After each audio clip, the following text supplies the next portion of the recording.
And it's my privilege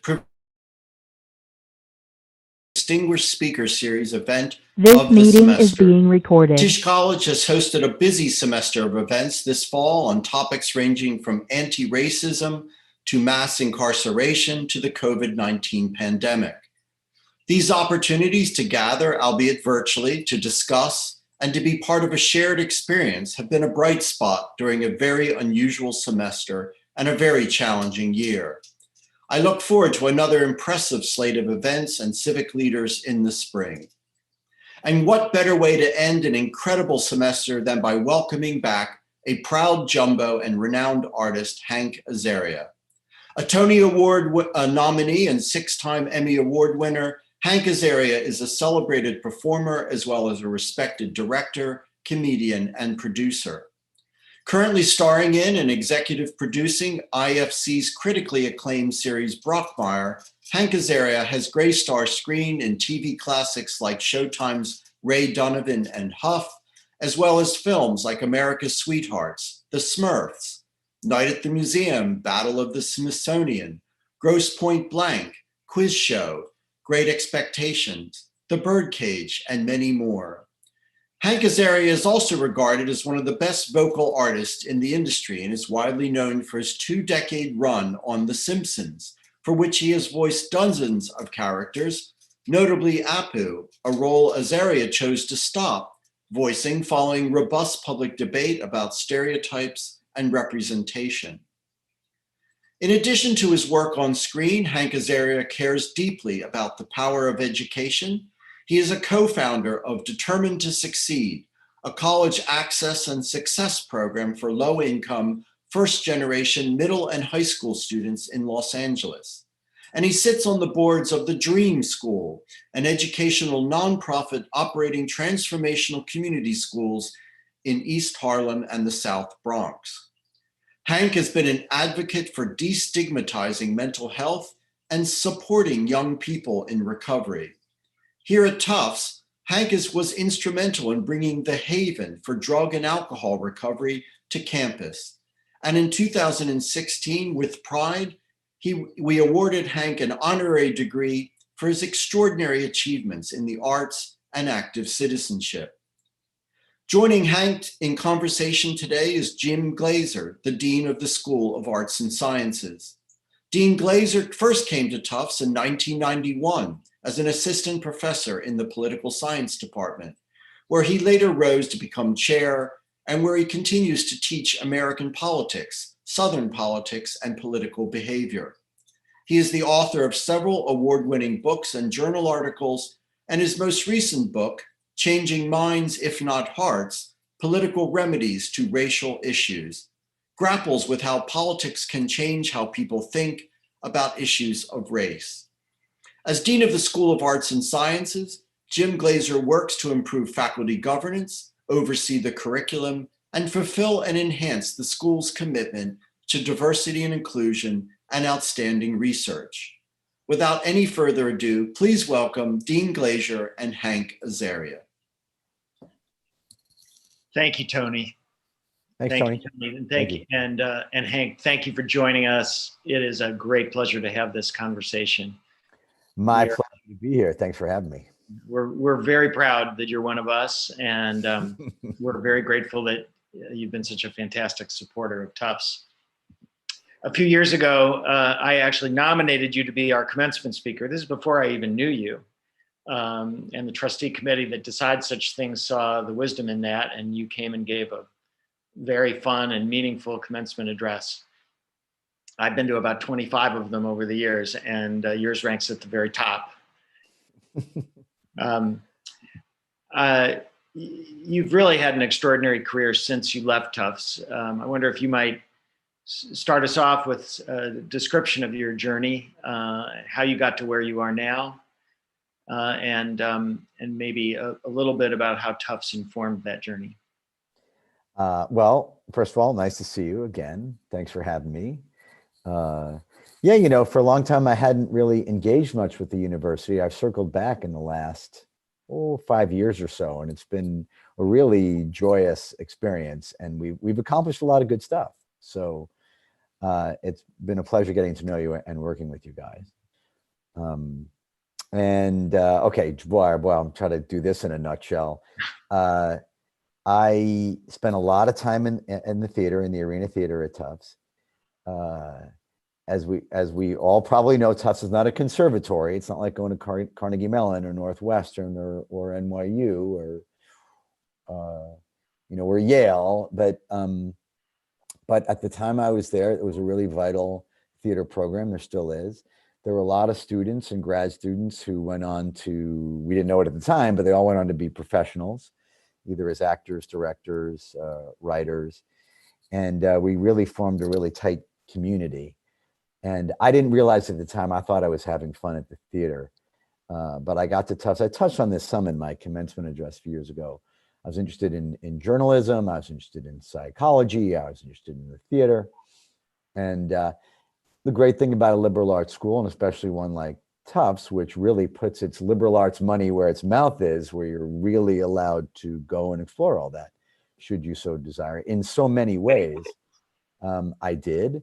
Found myself in the theater almost all the time, and was amazed. I was lucky enough to work early on in my 20s in the theater and other places, and I was amazed at how similar it really was to my experience in the Arena Theater. It wasn't much different. Coming from a high school where I got to do none of that, even though I was highly interested in the dramatic arts, if you will, or being class clown or anything in between. I didn't know what was going on. I was amazed at how well prepared I was, what a good head start I got in pursuing creative arts in that way. And I'll share this. I don't know how I had this wisdom, because I was certainly not wise in many ways at age 21, 22 when I left school. But I figured, this is a real long shot pursuing a career in acting. Let me try it when I'm young, though, because I knew that I would always regret it if I didn't try it. So I gave myself 7 to 10 years. I was like, I don't know whether I'm 28 or 30, somewhere in there. If I haven't made any headway as an actor, I'm going to go back to grad school for psychology. I knew, because I really enjoyed psychology at Tufts, studying it there. And I fully figured, Jim, that's what would happen. Like, let me enjoy this and pursue this for a while. I'll probably end up bartending most of the time, which I started out doing. Then I became Mo the bartender, Jim. I was Hank the bartender. Then fortunately for me, by the time I'm 23, I'm Mo the bartender. And that was much more lucrative, and became we're still doing that today. It's actually, not to correct President Monaco, it's actually been 3 decades. We just finished season 32 of The Simpsons, not 2. And so I got that job fairly early on, and didn't have to go back to grad school, but continued to learn, continued taking classes, consider myself a student. I'll never stop thinking of myself as a student of the craft of acting. So I don't know if that answers the question, but yeah, that's good. That's good. You talk a little bit about your work in the Arena Theater and your studies. What about your extra curricular life at Tufts? Well, my extracurricular life at Tufts, I mean, I made really dear friends who I'm still really close to. But a lot of my extracurricular life at Tufts led me to help bring the Haven back to Tufts, which is a sober, substance-free house. And I had a little bit too much fun as a young man and as an adult. And I've been sober now for about 14 years. And wasn't the kind, obviously I was high functioning, or I wouldn't have kept my jobs or made my way in the world, but it became enough of a problem that, especially in the last dozen years or so as a sober person, I've thought a lot about, and then working with students, as President Monaco mentioned, I worked in education, really thought a lot about the difference, the trajectory of my life might have been had I been more aware of my substance and alcohol problems earlier in my life. Not that, I don't know if I would have been any less or more successful. I know I would have been a lot happier and comfortable in my own skin. I can report that as an actor in the last 15 years, I've enjoyed my work much, much more. My show Brockmire came out of an idea that I had, and it's the thing I'm most proud of and I found most gratifying. I don't think I know I wouldn't have been able to enact that, bring that into the world if I were still bouncing around in a sort of inebriated way like I was for many years. And so yeah, I was just talking to some of the Haven students about this. I was at Tufts in the early 80s. In many ways, I realized now I was looking for help. If there was I wondered every day, do I have a substance or alcohol problem? I genuinely didn't know. And I wanted to get that answer. And I'm really happy that the Haven is at Tufts and in a few other schools too, is a place where if you are wondering that, you can stroll down there and go ask that question to a healthcare professional, and they'll probably give you a pretty cogent answer back. And that would have benefited me a lot. And a place where I could do it discreetly, confidentially, in a supportive environment. So, yeah.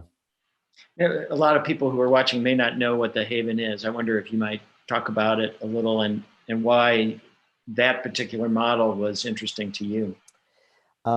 The Haven it began at USC about, I think it was about a decade ago.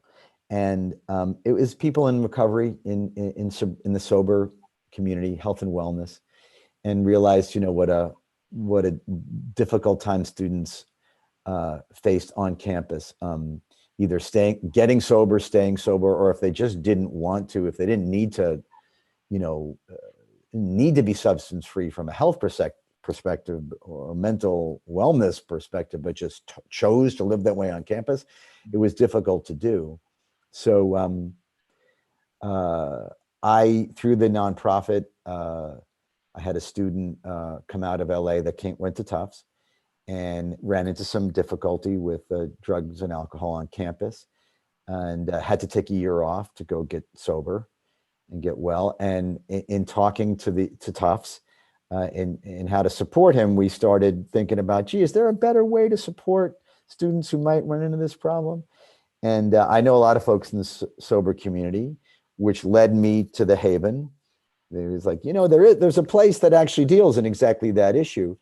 And I brought Tufts and those folks together, and the rest is history. It's still in its early stages. We just have gone through our first year at the Haven, and so we're still working it out. But I'm really thrilled that my alma mater has embraced this. And Boston in general is very underserved in this way. You would think with all the college students running around in various states of various altered states, that there'd be more support for this kind of thing, but there isn't. So we're really hoping that Tufts is sort of the pioneer in the Boston area for this. We're certainly very pleased to have the Haven here. Of course, it arrived, and then shortly we went into pandemic, and yeah, and that's put a damper on things a little. But I'm trying to find a Haven for that, Jim. I haven't found one yet. If I find one, I'll let you guys know. Well, actually, here's what I would like to know is, we've just lived through an election.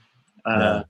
And so I'm a political scientist, and I am very attentive to politics, but everybody was, and it was stressful. No matter, what your political preferences are, it was a stressful time. And the pandemic has been very, very stressful to people. So, how do you advise somebody who has challenges with drugs and alcohol to cope through this period of time? What advice do you have for somebody to, this is a very, very stressful moment. It has been for a while. What do you say to somebody who's living through this?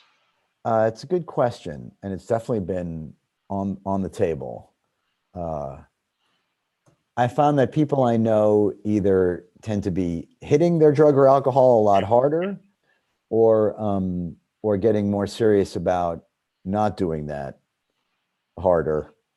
And there's a lot of in between there, obviously. For folks who might want to explore getting sober, there's a lot, of Zoom meetings now. There's a lot of, in many ways, it's easier. You don't have to schlep anywhere. You don't have to be in some weird church basement. And there's a lot available. And I can certainly pass along some of my favorites, whether it's AA or Al-Anon, or I qualify for a lot of programs, Jim. So you can, there's all kinds of different meetings for different problems. But it's kind of a good time to pay attention to that stuff. We all have a lot of free time, a lot of time to focus on ourselves. I have found, I can share with you, that my recovery, my 12-step work has served me greatly in this pandemic and staying sane. As somebody who lives through, nobody gets sober or stops using drugs and alcohol without hitting what we call a bottom. And you hope your bottom is fairly high. You hope your bottom doesn't involve, the worst bottom of all is death. That would be a bad bottom, tough to come back from that one. Or, God forbid, causing somebody else's death, behind the wheel or elsewhere. But there's other kinds that are, not so much fun. Losing your job, losing your family, publicly flaming yourself, whatever it is, and going to jail. But you accept, as part of your recovery model, that things got really bad enough that you had to address it, and that one can start over. In other words, the world can sort of end, and at least on a personal level, and that there's life on the other side of it. We in the recovery community, that's not a foreign concept to us. I think a lot of people in this pandemic, I was maybe less shocked at the whole gestalt of it because I've sort of lived through my own personal version of it, and I know I can come out the other end. The concept, one of the main AA concepts is one day at a time. When you look at giving up drinking, if you were addicted to it, the idea of I'm never going to drink again is very, very daunting and upsetting. And you kind of can't do it. If you look at it that way, it'll scare you too much and you'll want to drink. What you can do is, I can do today. I can say, I'm just not going to drink today. I don't know about next week. I don't know about next Tuesday. I don't know about, in 2 years, but today I'm not going to do that. And there's so much worry and fear of the future in this pandemic and in this political climate we're in, and in this wild society we live in right now, that it's easy to get lost, another program phrase, in the wreckage of our future. It hasn't happened yet. And if you can just focus on today and what you can contribute to yourself today and what you can do today, and realize that's plenty, it makes it a lot easier. I can do this I can do my sobriety one day at a time. I can do this pandemic one day at a time. That's what I would offer up. What about your own recovery? What initiated it? And what was my bottom, as it were? Well, you don't have to say your bottom if you don't wish, but and what was your secret to getting to sobriety? I entered the Al-Anon program first 20 years ago, which is for friends and family of alcoholics. I had a lot of friends and family who either died of the disease or nearly died of the disease. And I was so soul sick and crazy from trying to help them, get them through it, respond to it, fix them, deal with it, that I went to the program that helps people with that. And I really needed it. I was going pretty bananas. And about 7 years into that kind of recovery, I discovered that I had an alcohol problem myself. I was a strange kind of drunk in that I would go in and out. When I was working, show business, I've been fortunate enough to work in, as you mentioned, film and TV and theater and voiceovers, and can be really all encompassing. It's almost like, it's like societally sanctioned workaholism, which I think a lot of our society does in all kinds of fields. But, you know, when you dive into a production, you know, for a year, you don't have time to get that wasted, you know, and I didn't. And then the second it'd be over, I'd kind of hit it real hard, or I would be in a relationship that was crazy with an alcoholic, and I'd sort of focus on her insanity and try to get her sober or help her situation. And I wouldn't particularly drink then. And then I finally, took me a long time to put two and two together, that I always needed some sort of obsessive, crazy thing, whether it was chasing down an alcoholic, overworking myself, or drinking like a nut. And I finally got onto it, and because I had so much experience by the time that I wanted to get sober, I didn't have any DUIs, and I didn't have any jail time, and I didn't have any major public humiliations, but I had seen enough, especially in Hollywood. I was like, well, do I want to wait a year and get those statistics, or do I want to kind of pull out now? Because I saw where it was headed, and that's what I did. Let's shift gears a little bit. You and I have spoken a lot over the past year about your anti-racist work. And I know that the beginnings of that actually have their seeds in your experience on The Simpsons and your voicing of Apu, which was controversial. And at some point in the past couple of years, you made a big decision about it. And it's an interesting decision because it's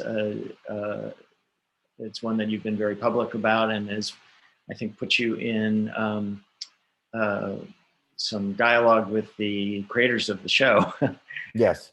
So I wonder if you might talk about the both how you came to decide not to voice Apu, and what that meant for your relationship with the Simpsons.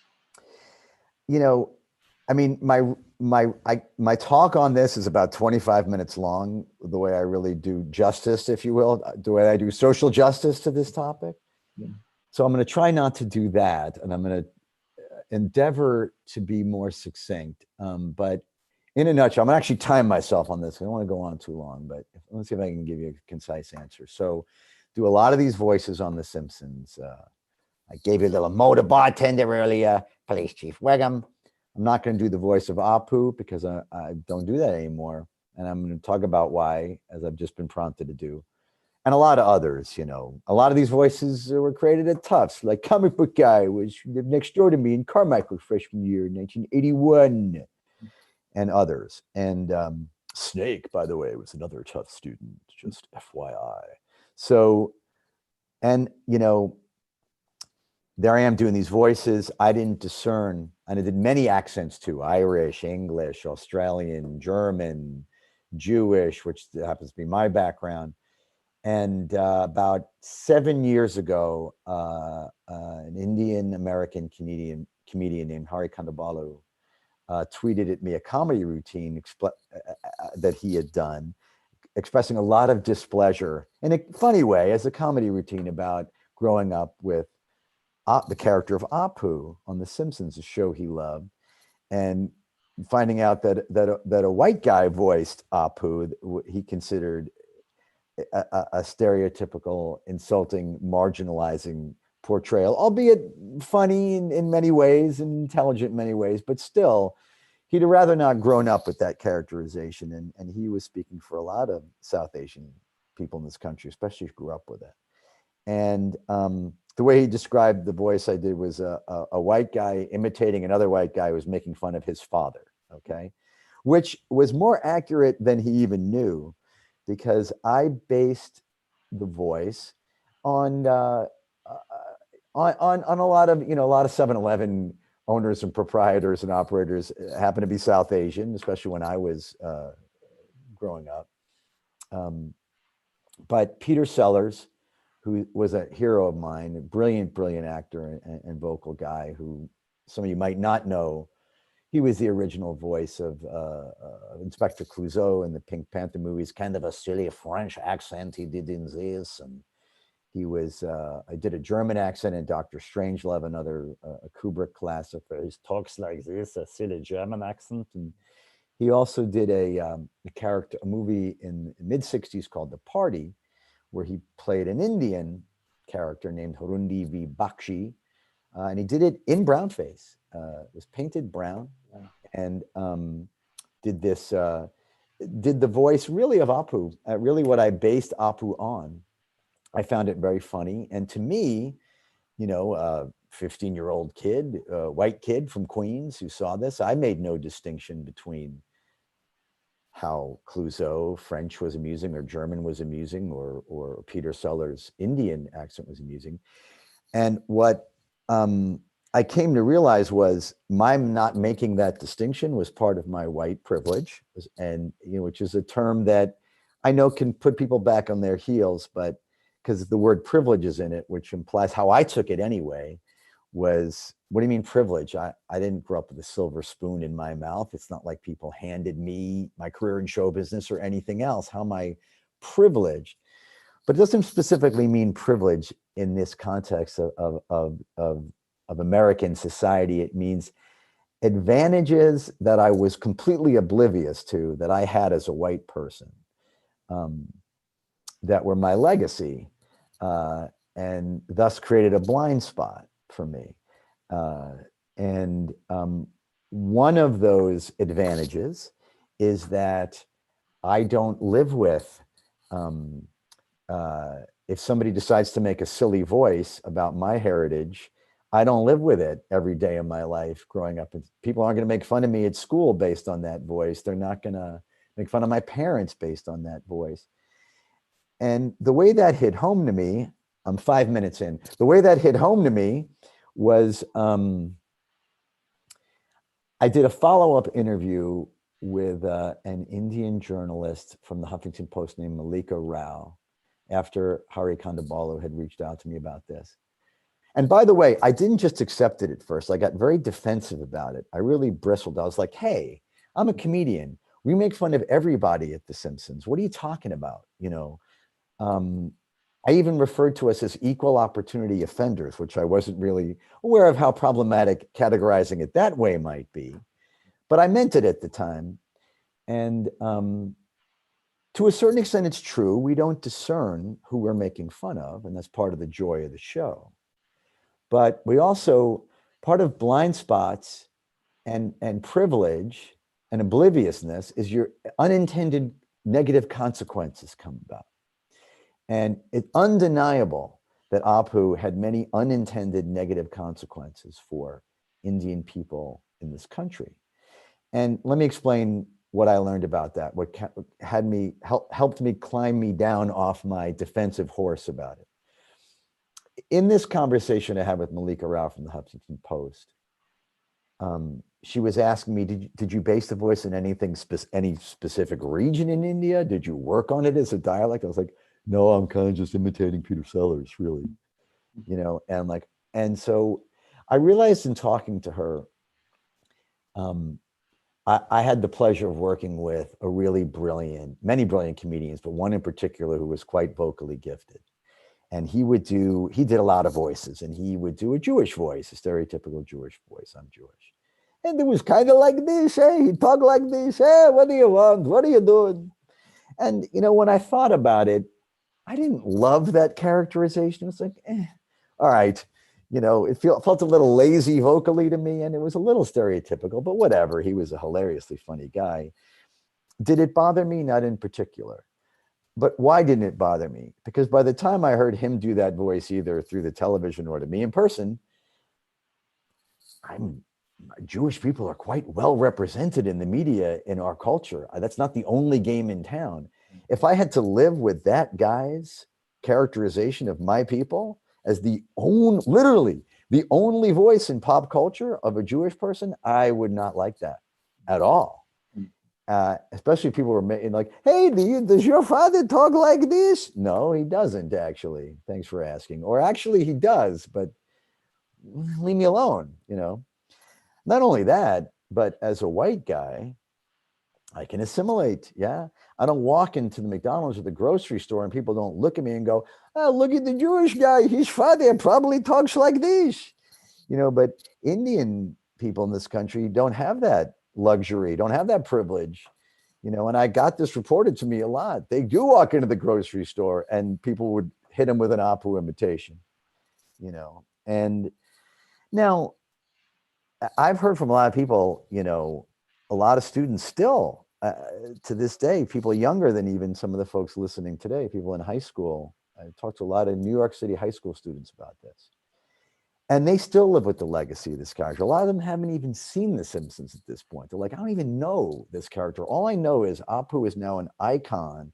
It's now a stereo. It's almost a slur unto itself, And boy, I promise you that was not our intention. But I also take responsibility for I literally gave voice to that. Not to mention that one of the first things that goes in our society when people of color are marginalized, or any group is marginalized, is quite literally their voice.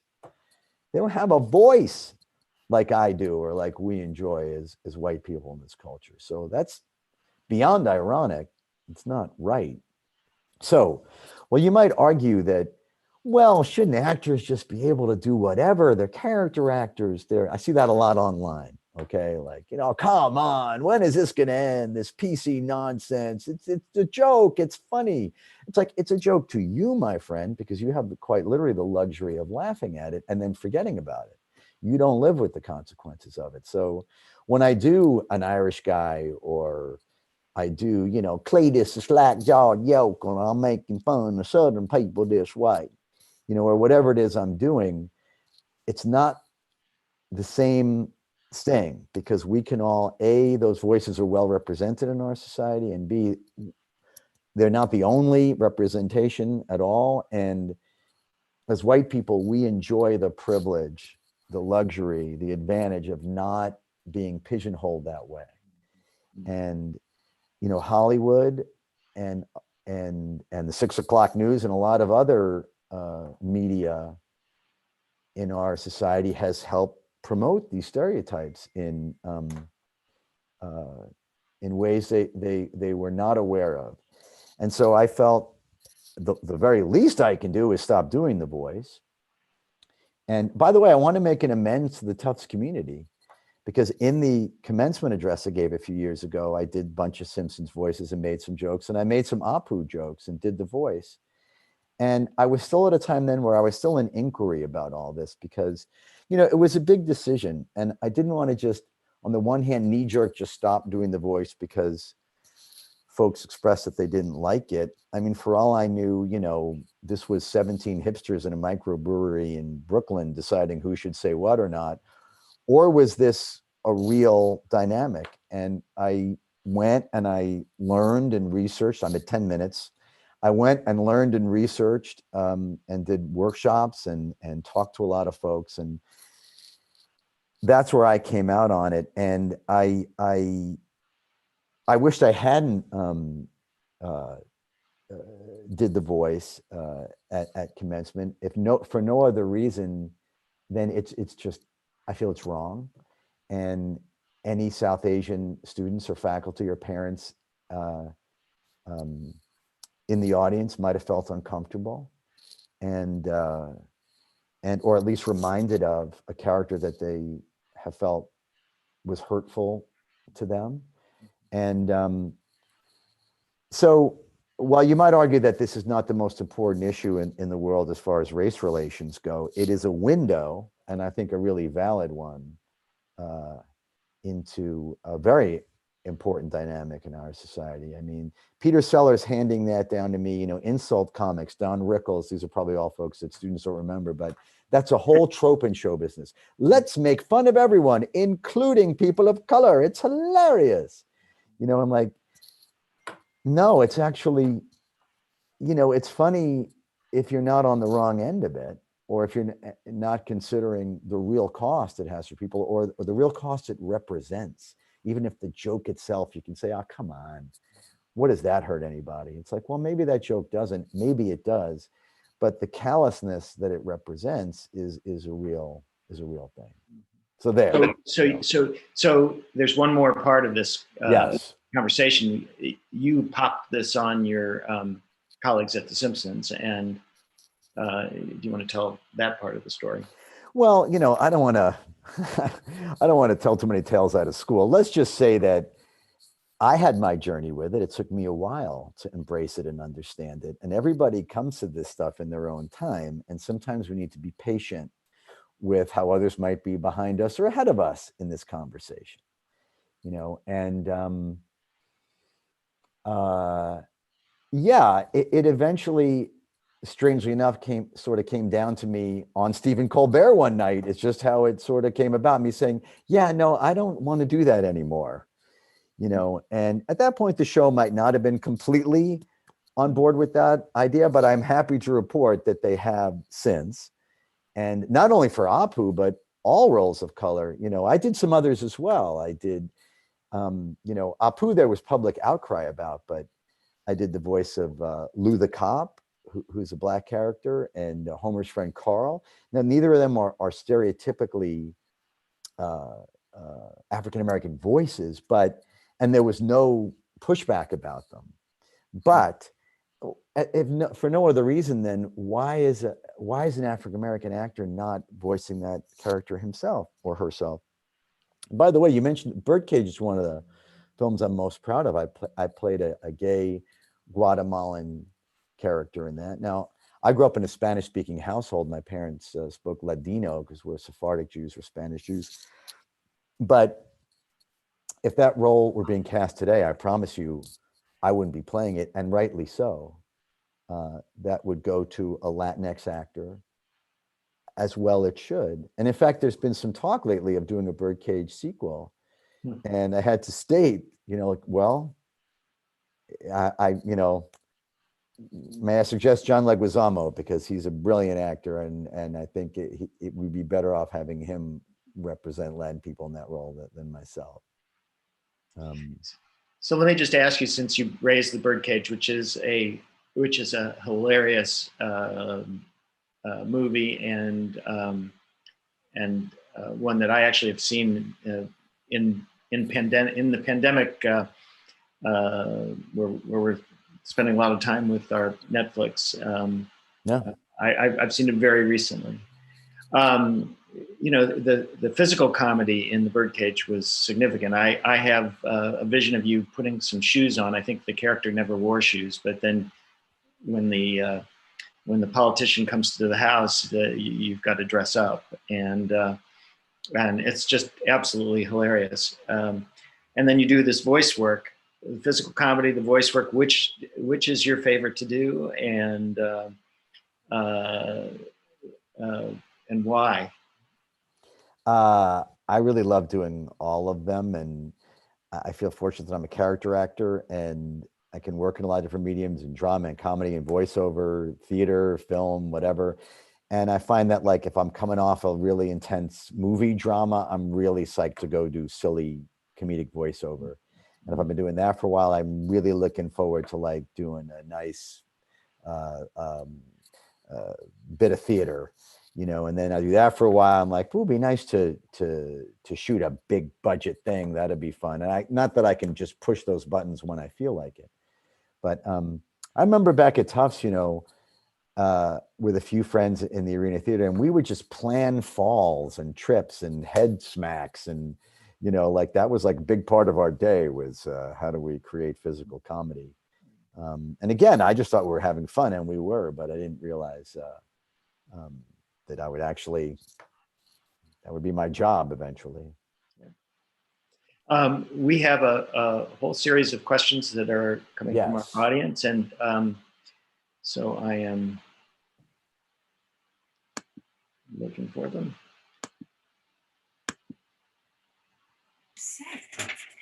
Yes. Oh, Hi, am I on now to ask a question? Sorry, I was navigating Zoom and I found you. So David, yes, please. Okay, thank you. Hi. Good evening, Mr. Azaria. I just want to say that my wife and I have loved your work, and we appreciate all that you've done to entertain people around the world. And it did begin with seeing you in the Birdcage, which we still talk about. So thank you for that. However, I've been drawn to your program, Brockmire. My father, who is an avid baseball player and fan, he's Tufts 40 and Tufts 43 medical school, grew up in Boston, turning the turnstile at the Boston Braves field so he could get in and watch the games. And when I was younger, I became a catcher, and my father always told me I donned the tools of ignorance whenever I put on my my equipment. So I was drawn to the baseball theme of that show, and it was interesting. So we've been watching it for a couple of years. We haven't finished watching all of the current programming, but at a certain point, obviously, when the program changed and started to time travel a little bit, and roles were reversed, and you became commissioner and all of that, I also noticed that there was a shift sort of in the tenor of the program and the kind of things that you were bringing up and kind of featuring, the sort of broader views of sort of some of the things that we are dealing with as a society, whether it was sexual identity, single parenting, and of course, some of the issues with addiction and the like. And I'm wondering what made you move from sort of a focus on yourself and your manic approach to baseball as an announcer to this sort of new approach to the program, which we really find meaningful and moving as well as humorous. You know, you would think based on what thank you for your question, and nice to meet you. And you'd think, for those of you who don't know, Brockmire is my show on IFC. It's about a baseball announcer who kind of talks like this, kind of generic baseball announcer voice of the 1970s that I grew up with and I got kind of obsessed with, and who's a horrible drunk and drug addict and gets himself in a lot of trouble going off on the air one day in ways that he shouldn't, and a blackout drunk, just starts cursing and going bananas on the air, and then his life sort of wrecks and reforms itself. But you can check it out on Hulu, by the way, if you haven't seen it. But anyway, so you would think, based on all I've said up to this point, that I decided I wanted to start with that character and as a window into addiction and recovery and social justice and all this kind of stuff, which we heavily got into.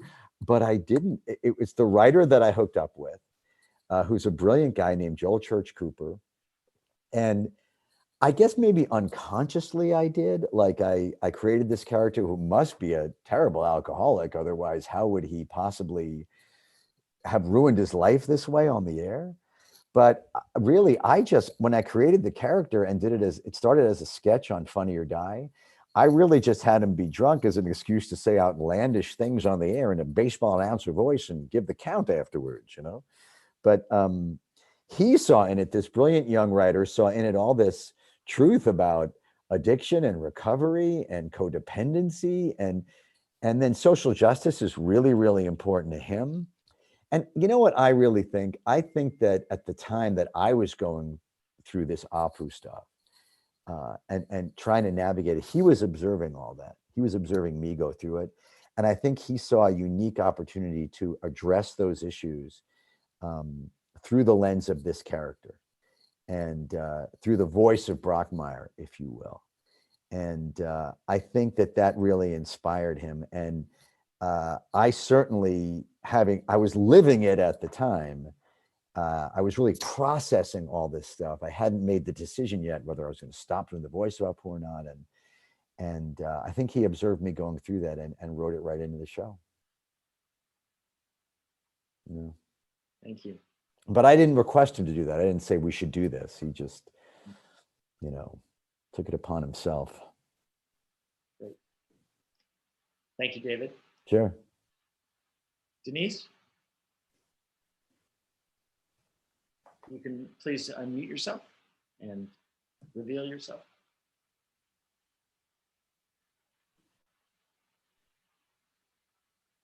You gotta unmute. Denise, we're not seeing you or hearing you.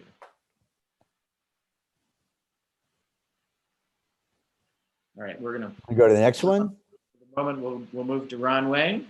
Ron, you and your son, I think, have a couple of questions for us. Hi there. Yes. Can you hear us? See us? Okay. We got you, Ron. Yes. Okay, great. It has. So I'm Ron Wang, Engineering 77, guys. And this is my son, Kaipo. Kaipo is a young adult. He's 24. He would have been 2 years out of Tufts, we had hoped. But he's got high functioning autism. And so life has been a different path. And so congratulations, Hank, on your career and your family. We have that in common. And I have to tell you one thing. Brockmire reminded me of Yaz, Pudge Fisk, Freddie Lynn, and Jim Rice. I remember $3 bleacher seats. At Well, I am definitely talking to a Bostonian, that's for sure. Well, and I'm originally from Hawaii. I made a 6,000-mile commute. My parents said, go as far as you can. And no, they're from the East Coast too. So they said, you're going to turn from a guppy into a shark. And they were right. So it was fun. Tufts, I think, did something good for both of us, or all of us, shall I say. And so congratulations on your career, your family. On the education side, I was fascinated by what you've done with Determined to Succeed and the Dream School. Can you touch on that just for a second? And how did your background lead you into those two? About 20 years ago when I was, I felt very fortunate. I was very fortunate. I am very fortunate. And I was like, how do I give back? What do I do here? How can I contribute to society in a meaningful way? And I really landed on education. My Tufts experience, although I didn't take my education as seriously as I would have liked to growing up, I realized that it impacted me a lot. Like I was kind of stumbling my drunken way through the Arena Theater when I was back at Tufts, but man, did it form me. And I think about those professors like, God, I didn't realize it at the time, but my goodness, they opened my whole creative life and mind up. And I just felt like, you think about society's problems, or I did, and how hard it is to address them, right? I mean, we all know this. It's more and more aware of it every day. And it's more and more divisive and contentious every day. To me, I felt like the one thing you can't argue with that might be a solution is, what if we helped educate kids, especially kids who might not be able to get their education? And that would solve a lot of future problems. And at the time, a woman who worked for me, who I loved, decided to leave my employ to go be a teacher in the LAUSD in the public school system in LA. I begged her not to because I loved her. And she said, no, I'm called to do this. Within a year, she came back to me and said, it's a disaster in that LA school system. And I need a certain amount of money to, I've taken upon myself to tutor about a dozen kids who want their education, but are going to fall through the cracks. They're going to fall through the cracks. And I was like, how much money do you need? And she told me the number. And I said, well, I can write that check. I don't need to help you fundraise. And I did. And that began our sort of mission statement in LA, which was, let's find students who, the only criterion is they have to want their education. They have to really want it, but they have to be at risk of not getting it. And that was it. It started with about a dozen kids. In the end, we served a couple of hundred kids, and they're still up and running. I've left LA 7 years ago. We've passed that. The organization still exists. I'm now with Dream School in New York, who does a very similar thing on a much larger scale, I must say, in New York. That's But awesome. it's the same idea, yeah. Yeah. That's great. So I did not appreciate my education. I was blown away by kids who do, against all odds. Good for you. If I may, Kaipo would like to ask you a question, if that's okay. Sure, fire away. Kaipo? Was it fun being Common Ra and wearing a tunic and night at the museum? Well, first of all, I'll answer you as Common Ra, if I may, Kaipo. It's not. It was a tunic. It wasn't a dress. It was a tunic. Thank you for getting that right. It was a lot of fun. No, thank you, Kaipo. Boy, It's fun to say your name as Common Ra Kuiper. I really like the way that rolls out. Yes, I'm imitating Boris Karloff. Do you know who Boris Karloff is, Kuiper? He's not old enough. We are. No, Google him. He was the original mummy back in the 1930s in old movies. And so I was imitating his voice. Yes, I had a jolly old time doing that. And We'll have to look. thank you for asking. Thank you for your contributions. Congratulations on everything, Hank. Good talking to you. Thank you. Nice talking to you guys. Thank you, Hank. Aloha. Aloha. Bye. Melissa, nice to see you. Please unmute yourself and ask your question. Hi, Hank. Elisa Colossi here, class of 1993 and staff member at Tufts. Here's my question. Reflecting on your beloved character, Agador Spartacus from the Birdcage, how do you envision his life today? It's funny you ask this because I referenced earlier, I just heard about a couple of weeks ago, a Birdcage 2 idea, which directly addresses this, is what's become of Apu, excuse me, of Agador. You know, in that version, he and Nathan Lane's character are still together, are still working together. Robin Williams' character's passed away, kind of by necessity, because Robin's passed away. He's still taking care of his beloved Starina, and the show is still up and running. He still hasn't made it into the show. He's made peace with that his role is as facilitator and supporter of the star, not the star himself. And so he's given that up. And in this treatment, believe it or not, Agador finds out that back in Guatemala, he's actually fathered a child that he had no idea that he did. And so he's looking at becoming a father to this adult child and ways to connect. I never would have thought of that on my own. I don't know, you know, it's been an amazing journey with that character, and I'm really grateful that I got to play it. And like I said, I wouldn't play it today, and rightly so. You know what I imagine? I just thought of this right now. If that were going on today, if we were cast that movie today, I would hope to play that role. I just wouldn't play it as a Latin character. I would play it differently, vocally, and which would be appropriate. But I hope I would still get to participate like that and get the joy of creating that character, because it was a joy, even though it was problematic in some ways. Oh, we loved it. Yeah, I'm glad you Thank enjoyed you. it. Thank you. Thank you. Daniela. Hi, thank you so much for being here with us today. My name is Daniela. I'm class of 2020 and currently a staff member at Tisch College. I'm curious, what do you consider the role of comedy in civic engagement and social change? I can only speak for myself, you know, but I've given that a lot of thought in the last bunch of years as I've gone on this journey, the character of Apu and Agador, as we've been talking about. And two things come to mind strongly about it. One is, as I was pondering all this and looking a lot on social media, which may or may not have been a mistake, but it was certainly a way to see how people were engaging and talking about it, right? And I remember one exchange in particular where a guy was coming from the place of, come on, it's comedy, it's funny, take a joke, what's the big deal? And they were going back and forth. I'm pretty sure it was an African-American woman who was talking to a white male. And she finally said, what is your point? That you can't be funny unless this is the way you're funny? Like that, like if you cut that out of comedy, comedy's lost, you know, it's like, and that really struck me. It's like, yeah, like, what are we talking about here?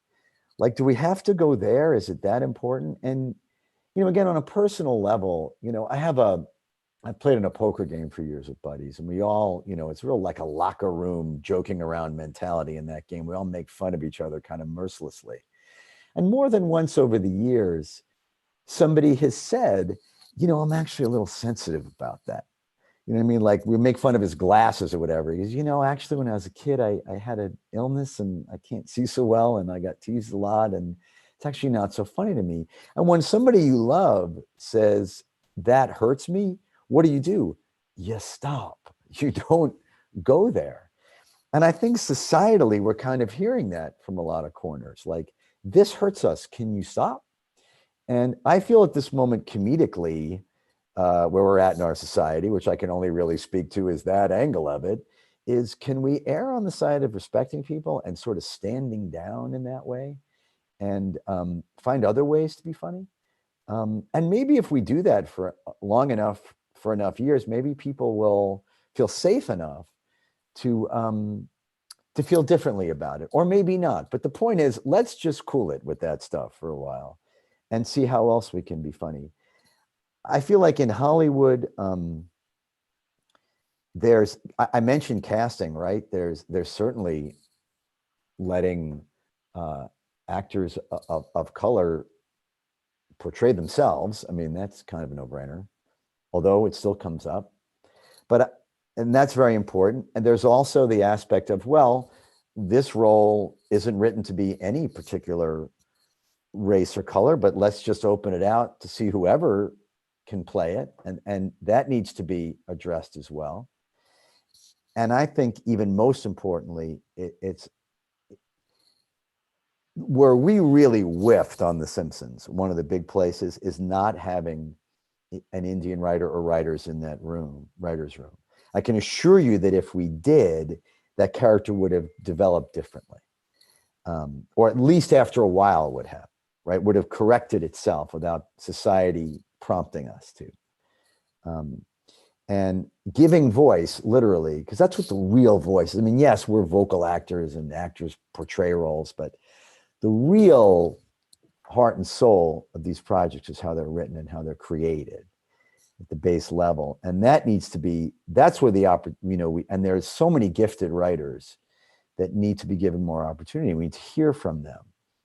On Brockmire, we didn't write a character of color or a gay character or any character unless there was a writer in that room representing that section of society, or if not, then taking it to writers we respected who were, and vetting it with them, and not just one. You can't just ask one person to represent all of their people, right? You have to really kind of vet it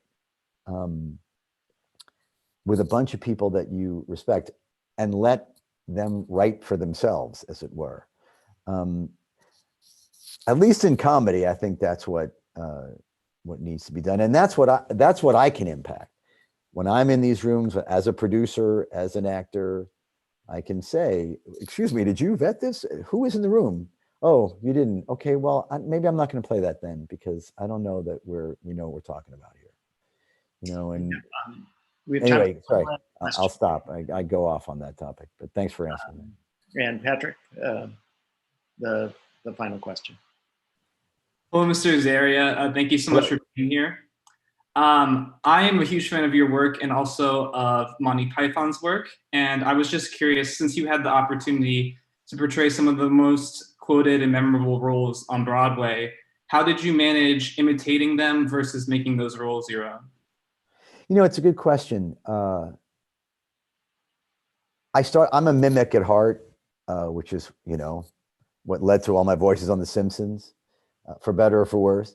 And that's kind of how I started, is imitating things. And I could do it pretty well, And then I had to learn later that to be a really good actor, you sort of have to bring yourself more than an imitation of somebody else to a character. Even if I'm talking like this as Chief Wiggum, I still got to imagine how Hank would react, or it's not going to have any truth or humor, really. And I think, looking back on doing a Spamalot, which I was a huge Python fan growing up and loved the Holy Grail, I think I relied too heavily on doing a direct, Cleese impression or a direct Michael Palin impression. That was a good place to start. But if I had to do it again, which, who knows, there might be a revival, I would sort of let my own voice come through a little bit more and capture the spirit of it rather than the literal mimicry of it. But that said, I really did enjoy trying to get it as precisely John Cleese-like or Michael Palin-like or Eric Idle-like as I could, just because I worship those guys. Thank you, Patrick. And Hank, thank you for joining us. We love having you back. We look forward to having you back again, next time in person. I'll come back. But this worked really well, and I've completely enjoyed the conversation, and I know that our community has as well. So thank you so much. Thanks for having me. I want to remind everybody that this is the last event of the Tisch season, but there will be another one next semester, and you should check out the Tisch website as that develops, because I know that there's a lot to look forward to. Thank you all for joining us. Have a wonderful weekend. Hank, thank you. Thank you. Thanks a lot.